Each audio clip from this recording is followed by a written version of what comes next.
Minimnya peran perempuan dalam pengelolaan pariwisata menjadikan community-based tourism kurang berhasil memberdayakan masyarakat.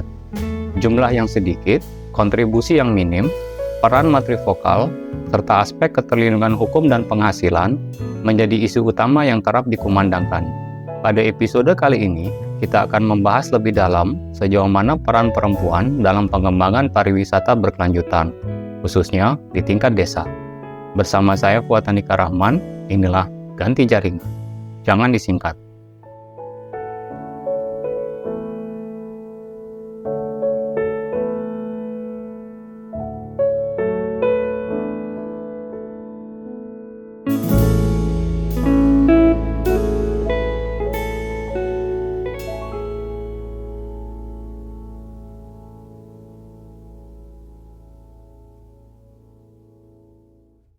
Assalamualaikum warahmatullahi wabarakatuh. Perkenalkan saya Nunung Supita Elisa. Sekarang kita sedang berada di Desa Wisata Lantan.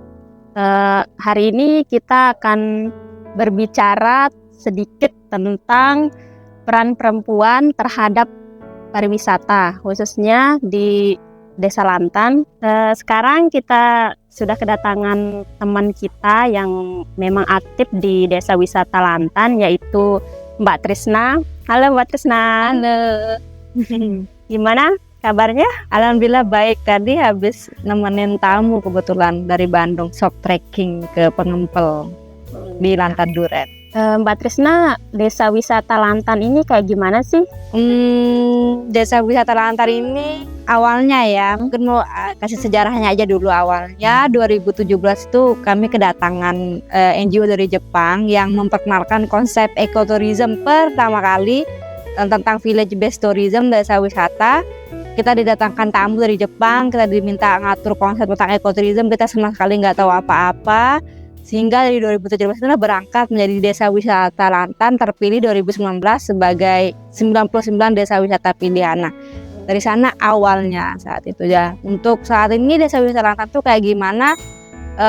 Sebenarnya kan Desa Wisata Lantan itu menganut tagline-nya itu experience the nature and the life of local people. Jadi Desa Wisata di Lantan itu lebih menekankan gimana tamu yang hadir itu nggak cuman enjoy, nggak cuma nikmatin keindahan Desa Wisata Lantan, landscape-nya, air terjun, sungai, persawahan, nggak cuma nikmatin itu doang, tapi juga mereka bisa punya kesempatan buat berbaur langsung sama masyarakat, jadi warga lokal. Intinya bisa jadi kayak warga Desa Lantan, kayak gitu. Jadi itu sih kalau secara garis besar Desa Wisata Lantan, experience the nature and the life of local people. Menurut Mbak Trisna nih, rasio perempuan di Desa Wisata Lantan ini seperti apa sih?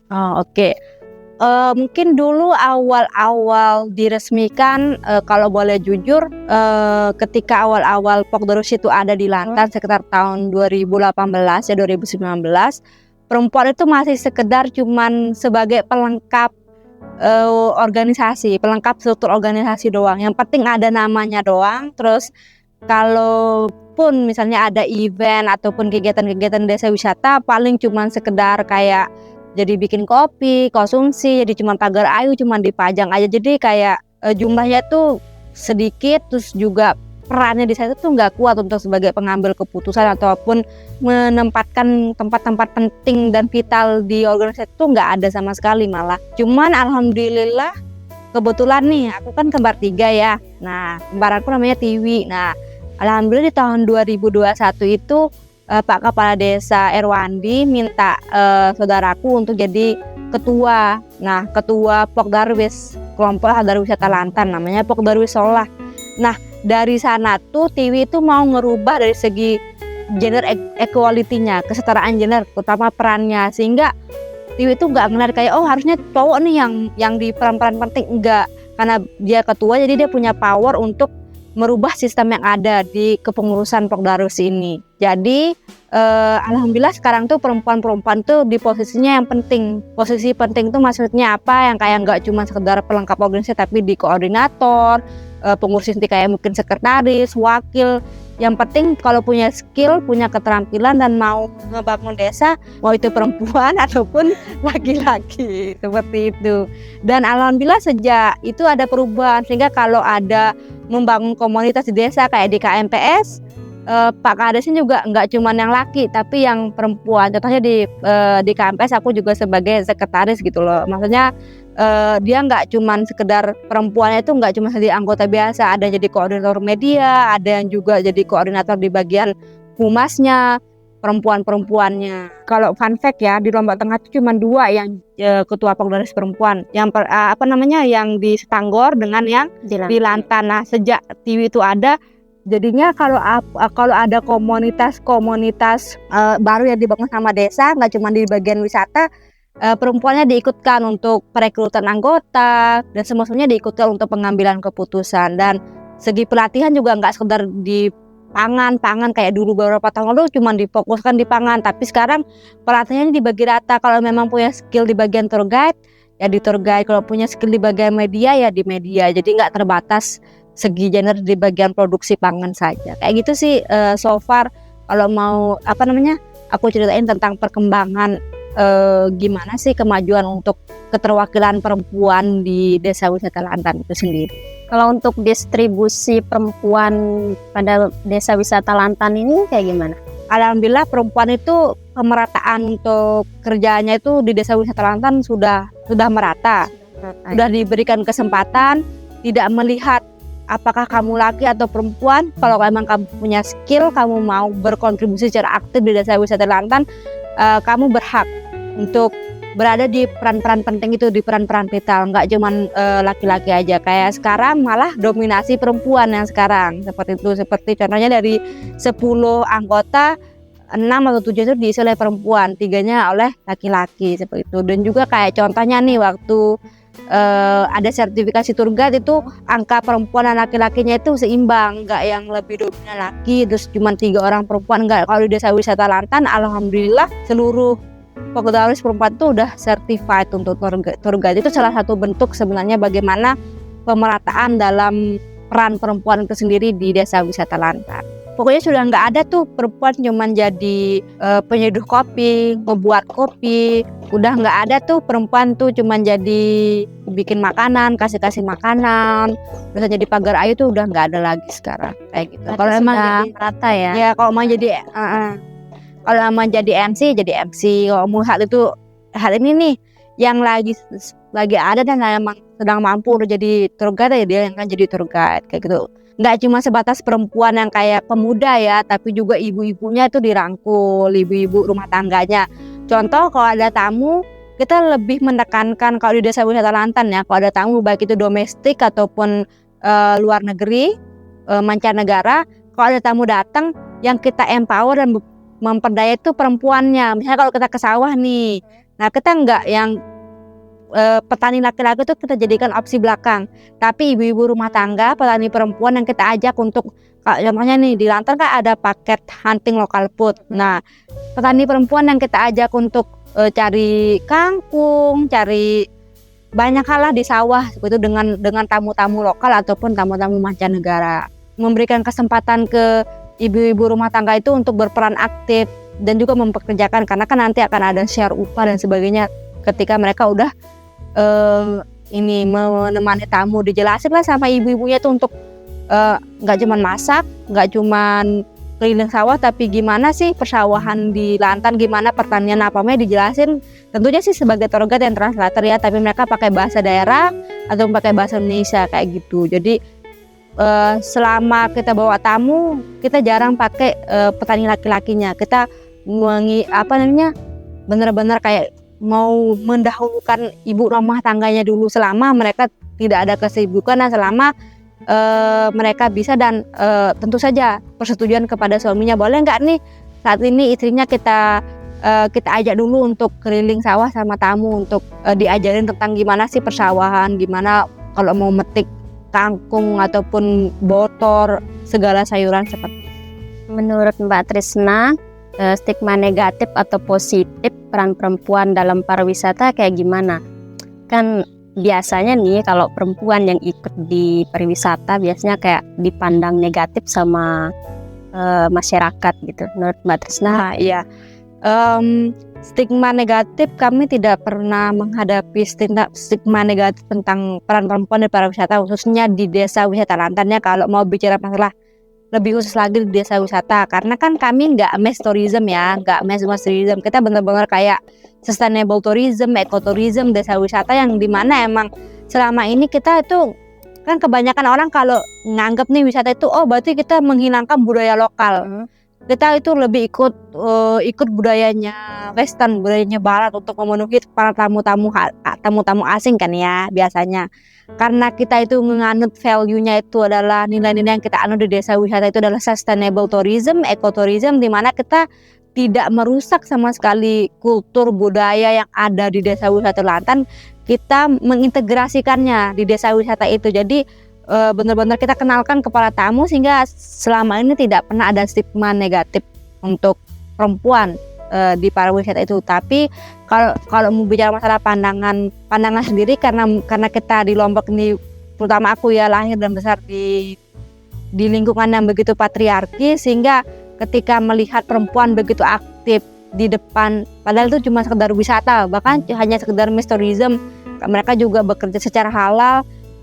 Kadang sering mendapatkan stigma, kenapa sih perempuan tuh kayak terlalu aktif, kenapa kamu terlalu mentingin karir, kenapa kamu terlalu berbaur kepada laki-laki seperti itu sebagainya. Tapi ya itu hanya sekedar stigma negatif yang berkembang karena kultur budaya patriarki yang memang ada di Lombok. Dan aku harap stigma negatif seperti itu bisa berkurang, karena menurut aku baik laki-laki dan perempuan tuh punya hak yang sama untuk berperan penting dalam pariwisata. Di selama 5 tahun ya, sejak 2017 aku di desa wisata Lantan, bangun dari NGO, terus dengan Bali Lantan, dengan Witul, terus dengan Pokdarwis Solah, selama ini nggak pernah ngedengar stigma negatif terkait kamu kok perempuan begini, enggak sama sekali, karena memang konsep kita desa wisata, sustainable tourism, ecotourism, di mana ya kita memang memeluk dan memegang berjalan secara harmoni untuk nilai-nilai lokal yang ada di sana. Kita nggak rusak alamnya, kita nggak rusak nilai-nilai lokal yang ada, kita berjalan beriringan dan memperkenalkan itu kepada tamu-tamu kita. Contohnya nih kayak misalnya kalau tamu datang, kita ajarin mereka untuk yang perempuan atau yang laki pakai sarung, pakai kain khas perempuan. Kita ajarin mereka kalau mereka mau. Kita tanya dulu mereka mau atau enggak. Terus kalau mereka mau pakai jilbab, karena kan kebetulan mayoritas di desa wisata itu bisa dibilang 100% muslim ya. Kalau di desa wisata Lantan nggak ada yang agama lain. Jadi kayak tamu Jepang, tamu Barat, kalau mereka mau pakai jilbab, kita ajakin mereka. Kalau mereka mau, kita nggak maksa ya. Kalau mereka mau, mereka coba untuk pakai jilbab, pakai sarung. Terusan juga pernah beberapa kali kita ajakin tamu-tamu Jepang itu untuk mereka mau penasaran nih masalah gimana ngaji dirinya atau apa ya, kita ajakin mereka untuk berbaur sama anak-anak, sama ustadznya, seperti itu sih. Kalau kesetaraan penghasilan antara perempuan dan laki-laki kayak gimana di sini? Ini aku balik ke beberapa tahun lalu dulu ya. Soalnya gini, dulu tuh bisa dibilang malah jarang dapat upah tuh waktu awal-awal banget desa wisata didiriin itu. Kebetulan memang aku akhirnya di Bali Lantan sama Yuitul, jadi aku nggak benar-benar terlibat aktif di pemerintah desa untuk desa wisatanya. Cuman dapat misalnya keluhan dari teman-teman perempuan, mereka sekedar pagar ayu jadi sip-sip konsumsi. Kadang malah nggak dikasih upah, cuma kayak diajakin ikut udah selesai, nggak ada pembagian upahnya kayak gimana sih, kalau ada tamu-tamu datang tuh kayak gimana, itu nggak ada sama sekali. Nah alhamdulillah itu yang isu yang itu yang benar-benar mau dibaikin sama TV nih yang jadi ketua Pokdarwis saat ini, gimana supaya upahnya itu setara, sesuai kerjanya, bukan setara ya, tapi lebih ke kalau kerja kamu bagus, sesuai emang kerja di bidang job desk yang dijalankan dan bebannya A, bebannya B, ya akan diupah sesuai itu, bukan ngelihat dari kamu laki-laki jadi kamu lebih punya hak upah. Aku menyadari itu pentingnya ketika kita membawa perempuan di posisi yang penting. Ketika perempuan sudah di posisi yang penting dan berhasil menunjukkan bahwa mereka juga mampu untuk menjadi seorang pemimpin, itu akan secara nggak langsung merubah sistem yang ada, merubah nggak 100% tapi merubah budaya yang ada yang mengakar, terutama ketidakadilan dalam segi upah itu. Jadi sekarang kalau contohnya nih Mbak Nunung di Pokdarwis, Mbak Nunung di Pokdarwis, terus memang Mbak Nunung job desk-nya tour guide, berapa jam sampai jam berapa ya akan diupah sesuai upah ini jam dan juga kerja yang udah dijalankan kayak gitu, jadi nggak Berarti ada. sama ya, Iya, upah dan sama. laki dan Dilihat dari skill sama beban kerjanya. Nggak peduli kamu laki atau perempuan. Alhamdulillah itu sih perubahan yang signifikan yang aku ngelihat semenjak ini role perempuan tuh ketua powernya itu di perempuan sih. Jadi merubah sistem yang ada. Karena kita punya power untuk merubah. Anggaplah ya aku itu mau merubah hal yang ini, tapi aku nggak ada punya posisi yang penting. Aku nggak dipercaya di posisi yang penting, jadi suaraku mungkin tidak akan didengar. Tapi ketika perempuan ini yang jadi posisi penting, jadi ketua, jadi alhamdulillah kita bisa mendobrak itu karena kita punya power dalam segi ini kedudukan di sana. kalau untuk peran dalam mengambil keputusan, apakah selama ini masih laki-laki aja gitu yang harus mengambil keputusan? Apakah perempuan belum boleh gitu kalau di sini? Iya. Waktu itu kan aku diundang nih sama Pak Kepala Desa untuk pembentukan kelompok masyarakat peduli sungai KMPS gitu kan. Nah, ketika aku menghadiri rapat itu kita betul-betul belum ada ketua, belum ada bendahara, sekretaris, wakil apa semuanya. Nah, saat itu ketika kami hadir rapat untuk pembentukan, Pak Kades itu berkata, Pak Yurandi berkata, ini kita harus ada keterwakilan perempuan ya untuk gender, kesetaraan gender. Jadi nama calon-calon jadi ketuanya itu ada 2 perempuan dan 2 laki-laki supaya adil. Nah itu pun diputuskan secara musyawarah, nggak asal nunjuk kayak oke, kamu Trisna ya, jadi calon ketuanya ya, nanti kita akan ada pemungutan, enggak, tapi disampaikan ke rapat, diminta untuk perempuan untuk ikut bersuara juga. Betul, nggak cuma aku tapi perempuan-perempuan yang hadir juga saat itu. Jadi alhamdulillah sekarang sudah ada nampak di mana perempuan itu diundang juga untuk rapat mengambil keputusan, tapi hanya sebatas perempuan yang masih muda aja. Kalau ibu-ibunya belum. Jadi aku bisa dibilang dari skala 1 sampai 10 baru 3-4 lah. Dalam 3-4 bidang saja, nggak sampai yang menyeluruh, nggak sampai yang merata tuh belum. Karena segi untuk membuat ABKW, perusahaan regulasi desa itu masih kebanyakan sampai sekarang itu hanya laki-laki yang diundang rapat. Kalau untuk aku nggak mau bicara desa wisata ya, tapi aku cuma mau bicara yang secara general untuk di desa aku itu masih belum optimal dan belum maksimal dan belum seimbang lah, aku mengatakannya seperti itu. Hanya baru beberapa aspek saja dan itu pun hanya pemuda saja, perempuan yang pemuda masih muda, bukan yang ibu-ibu, bukan yang apa seperti itu. Cuman kalau misalnya ada program gender, program dari NGO atau pemerintah yang harus kayak keterwakilan gender itu harus ada, desa tetap mengupayakan perempuan itu ada. Contoh nih NGO kemarin dari Yayasan Rumah Energi kan ada proyek setahun, dan Yayasan Rumah Energi ini kan benar-benar kayak melihat gender, keterwakilan gender, dan itu alhamdulillah aku bisa melihat dalam jumlah perempuan dan laki-laki yang hadir itu 50%. Jadi nggak yang didominasi oleh laki-laki. Untuk dukungan desa dalam pemberdayaan perempuan kayak gimana? Apakah sudah ada dikasih pelatihan atau apa gitu dari desa kayak gitu? Ya, sepengamatanku ya selama ini aku terjun di desa wisata ataupun enggak di desa wisata pun, alhamdulillah setiap pelatihan itu kalau memang saat itu perempuan yang diperlukan ya perempuan yang akan hadir, ataupun contohnya sistemnya tuh kayak rolling, udah laki-laki ini sekarang perempuan. Jadi untuk pelatihan sekarang udah enggak sekedar kalau dulu ya, kalau bisa dibilang 5 tahun lalu itu pasti perempuan tuh cuman pelatihan pangan. Kalau sekarang segi pemberdayaannya itu enggak cuman di pangan aja, ataupun menjahit. Pokoknya yang sifatnya sangat-sangat domestik. Pelatihan yang bersifat domestik itu udah enggak lagi yang perempuan aja, tapi gimana ngebangun usaha, gimana UMKM, terusan juga skill-skill dalam bidang lain itu alhamdulillah perempuan juga diajak, nggak sekedar di domestik aja yang kayak contohnya pangan, masak, cuma itu enggak. Alhamdulillah di semua skill-skill itu ada pelatihan, pemberdayaan, dan mereka berperan aktif kayak gitu. Kalau untuk pelatihan tour guide, apakah perempuan juga boleh ikut?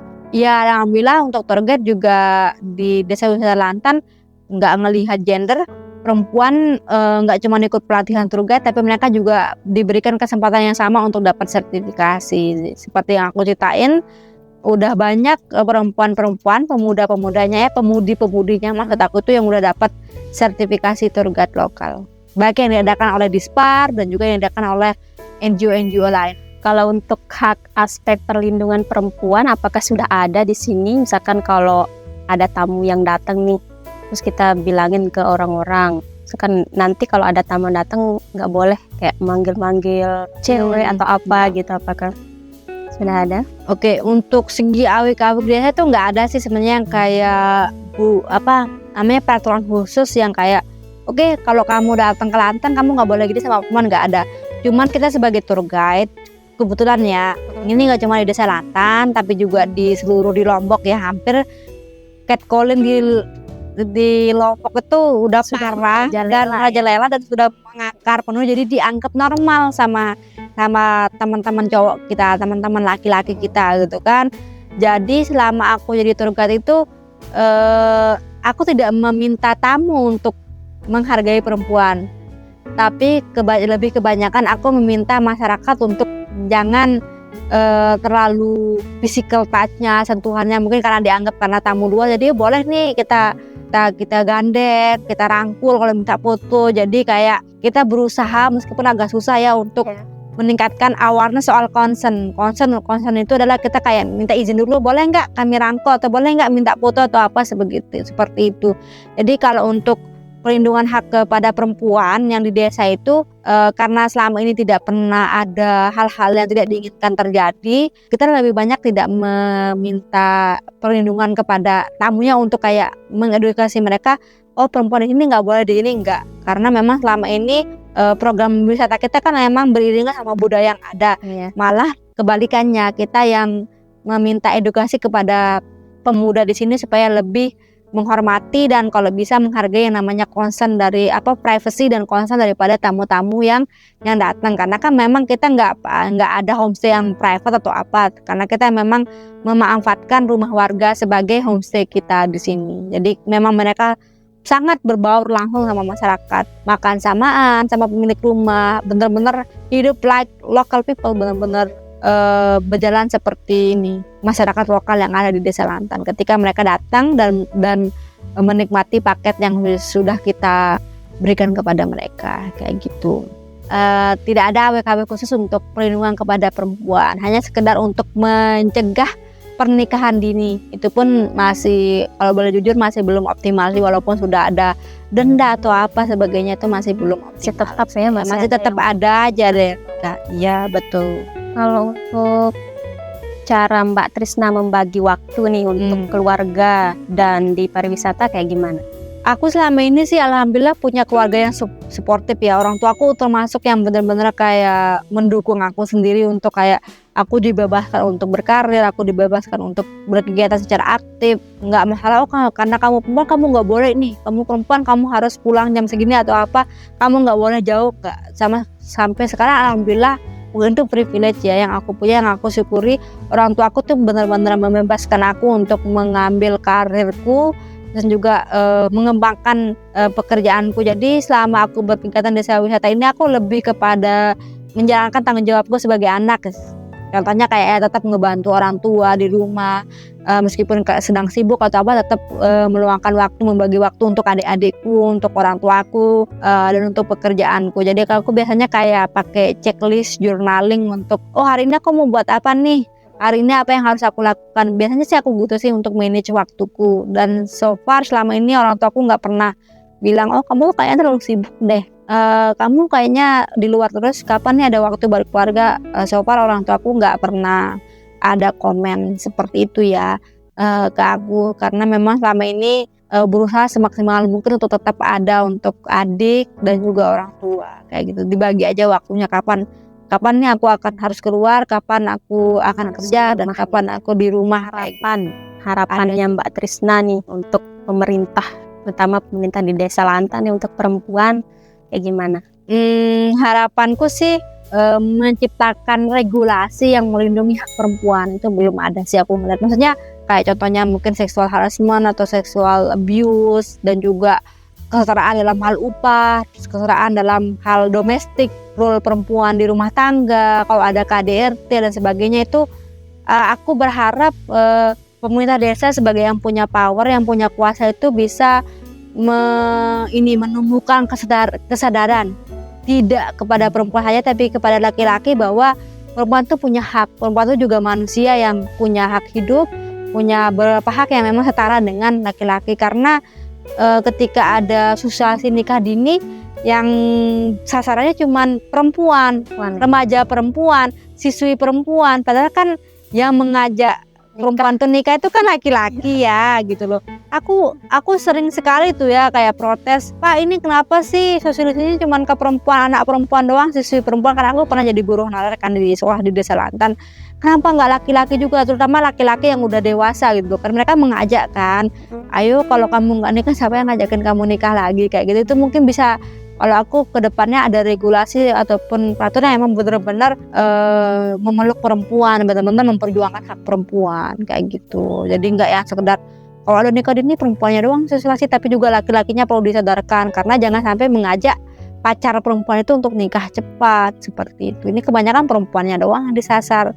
Jadi perlu nggak cuman anak perempuannya, tapi juga ayah ibunya, terusan juga semua aspek di masyarakat itu, baik itu laki-lakinya juga, untuk menyadarkan bahwa perempuan itu punya hak untuk sekolah, perempuan itu punya hak untuk menolak kalau dilamar, menolak kalau memang mereka misalnya kamu perempuan di dapur aja, kamu perempuan jangan sekolah tinggi-tinggi, itu punya hak. Jadi itu sih yang aku harapkan keterlibatan pemerintah desa untuk meningkatkan kesadaran masyarakat itu untuk dalam hal kecil seperti itu. Memang susah kali ya karena ada budaya yang mengakar, cuman aku berharap gitu sih. Kira-kira nih selama Mbak Trisna menjalankan desa wisata ini suka dukanya apa? Aku ngebangun desa wisata ini sebenarnya awalnya bukan dari Pokdarwis. Sebenarnya enggak cuma aku, tapi dengan saudaraku dan dengan beberapa temanku di Bali Latan yang kerjasama sama Yuitul itu dari tahun 2017. Itu suka dukanya banyak banget, terutama masalah ini stereotip yang uang kan. Kalau orang udah bicara wisata itu uangnya besar apa. Jujur ketika kita awal bangun desa wisata itu 3 hari nemenin tamu tuh cuman 50.000, karena yang kami utamakan itu adalah ibu-ibu rumah tangga, anak-anaknya terlibat aktif di kegiatan desa wisata ketika ada tamu-tamu datang. Ngedepanin itu adalah ibu-ibu yang nemenin, terus ataupun masyarakat yang nemenin tamu itu sendiri yang terlibat di paket-paket desa wisata itu. Makanya dulu bahkan aku pernah tuh ikut pelatihan, terus aku kaget ternyata cuma dibayar 15.000. Kami malah ke ibu-ibu tuh 50.000 kami kasih gitu loh. Artinya dari kami yang provide, yang menyediakan kayak gitu. Terus juga selain itu ngebangun desa wisata itu gimana supaya ngeyakinin teman-teman, karena kan namanya kita kan bukan mass tourism ya.